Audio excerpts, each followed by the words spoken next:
review/demo of the new L'Oreal True Match Lumi Cushion Foundation.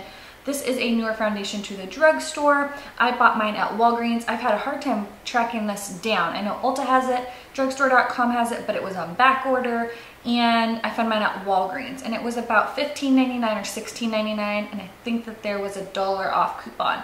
If you go to Walgreens, make sure you go to the beauty section and ask if they have coupons, because sometimes they have manufacturer coupons. A little bit of a hint for you guys. But $16, $15, $16, $17, depending on where you go for this foundation, is very pricey for a drugstore foundation. I don't know why, but something about spending over $10 for a foundation at the drugstore just is a little bit painful. So it is a little bit expensive. It is not even a full ounce, it's half an ounce of product. So then when you think of that, when most foundations are a full ounce, you're paying $17 for half an ounce. It's not really the greatest deal. So it ends up being close to a high-end foundation as far as price-wise per the amount of product you're actually getting. But besides that, it is half an ounce. The shade I got is N2. They have warm shades, cool shades, and neutral shades. And I think they have anywhere from like 4 to 5 shades within each: warm, cool, and neutral. So I am N2, which is classic ivory. The packaging is very cute. There's a lot of companies now coming out with these cushion foundations. The first one that I had saw was Lancome probably about a year or so ago. Now I know MAC has one, Amore Pacific has one, Pure Cosmetics has one, there's this one by L'Oreal. So there's a ton of companies coming out with these cushion foundations. So basically it has a little sponge applicator here, a little tray that goes in, you open it up, and there's a sponge saturated with the foundation. And you're supposed to use the sponge, dip it in there, and then press it all over your face. I have tried this with a beauty blender, it works fine. I've also tried it with a brush, which also works fine. My tip, if you're going to use a brush and not use the sponge that it comes with, is lightly dab your brush in there and then blend it. Don't like shove your brush in there, because you're gonna get so much product and it's gonna be a bit of a mess. But I also have used this and it works great. In the demo, I show you using the sponge. I think it works perfectly fine. It is what I'm wearing today, and the coverage is beautiful. It's a very light to probably buildable medium coverage. I wore this yesterday from about 7 or 8 in the morning, somewhere around there, 7:30, and about 5 o'clock is when I touched up, and it really was a very minimal touch up. I basically just dabbed a tiny bit of the product, or the sponge. I dabbed the sponge in, got a tiny bit of product, and just kind of touched up my T-zone where it had worn off just a little bit. But other than that, I wasn't shiny. It didn't really break down. It was just adding a little bit more coverage from eating and just kind of going throughout my day. But the wear time was great. I got a full day wear out of it without being greasy, oily, breaking down, clinging to dry patches, anything like that. It wore really, really beautifully. I love the like simplicity of it and how like travel friendly it is. You're not carrying glass with you. You're not carrying, you know, a brush and a bunch of other products. It's all kind of just in one. Super easy for touch-ups throughout the day. Open it up, touch up where you need to touch up, set it with powder if you want to. I did set my T-zone with the Laura Mercier translucent powder, which is what I always use.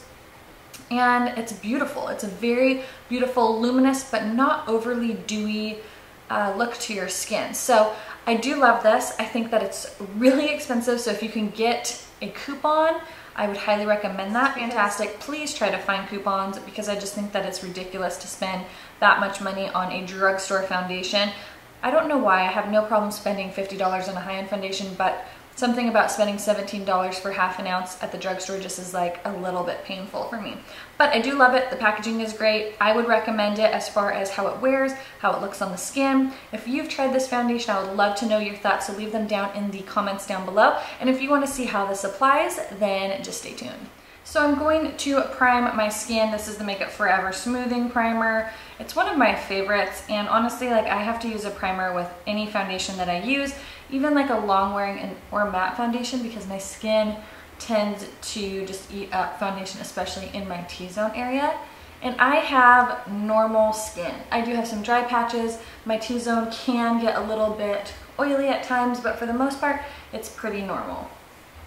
So we're gonna go in with this new foundation from L'Oreal. It's the True Match Lumi Cushion Foundation, Buildable Luminous Foundation in 2. So if you're not familiar with cushion foundations, basically they come in a little compact like this. They usually have some sort of little puff or sponge, and then there will be like a little tray for it to sit in, and you open up the tray and the foundation is saturated in this little sponge. And basically all you do is you dab this and then you dab it onto your skin. So all the foundation is basically saturated in a sponge. It's actually pretty nice as far as like traveling. You don't have glass foundation, you're not carrying around a lot of extra products. You kind of basically have it in this little thing here. So the first time I have ever seen anything like this was by Lancome, and now I'm noticing more and more companies coming out with cushion foundations. So I got mine in the shade N2 because I'm very fair right now. And when I wore this yesterday, it was a perfect match. And basically you just take the little puff. This is how I applied it yesterday. And you're going to press it into the foundation, and you're going to get quite a bit on the sponge, and you basically just start patting it into the skin. Now when I wore this yesterday, the first thing I noticed is the color match is really great for me. They do have warm, cool, and neutral tones, and N2 was like a perfect match. It's almost like you can't even tell I have foundation on because it is like the exact color of my skin, which, because I'm so fair, I want my foundation to match my face because my neck is the same shade. But if you self-tan, you will most likely have a lighter face and a darker neck, and so you go for a foundation that's going to be a little bit darker so that it matches your neck versus your face. But because I'm so pale, this matches everything perfect. So I found that the sponge actually works quite nicely. It is a little bit of a weird, it's weird to get used to having my hand like this and pressing foundation when I'm used to a beauty blender. I did try my beauty blender with it. It did work fine. And I also tried a brush with it and it worked really well. You're not going to want to just dunk your brush in there because you will get so much foundation and it will just be too heavy. But if you just lightly press it in there, you definitely can use a brush if you don't want to use this little puffy thing. But it does, it covers really nicely. It's not a full coverage foundation to me. It's a very like light to medium natural finish. And that, the thing I noticed about this when I wore it was my skin looked good, but I didn't feel like I had any makeup on. I didn't look like I had makeup on. It didn't feel like I had makeup on. It just was really, really natural looking. So if you like a natural looking makeup where it's not too cakey or too made up, or if you look at your skin and you see foundation, if you don't want to see foundation on your skin, I think you will really love this because it really does look like skin. It doesn't look like I have foundation on. It doesn't cling to dry patches. It wears really beautifully throughout the day. And so I'm loving this. I also purchased N3.5 for if I get a little bit like self-tan or whatever, but I love this. I think it's really great. I would highly recommend it. If you have super oily skin, I'm not positive how it will wear on you. Like I said, I am normal, slightly combination, so my T-zone does get a little bit oily and it held up nicely. Just wear a good primer. The smoothing primer I really like because it kind of fills in your pores, fine lines, and it doesn't really mattify me, but I feel like it does add a little bit of longevity to my foundation. But I really love this foundation. If you've tried this, let me know your thoughts. I have a ton of new foundation, like first impressions or like mini reviews coming up for you guys because there's a ton of new foundations at the drugstore and at Sephora and at MAC. So I hope you guys are doing well. Let me know your thoughts on this foundation if you've tried it, and I will talk to you guys in the next video. Bye!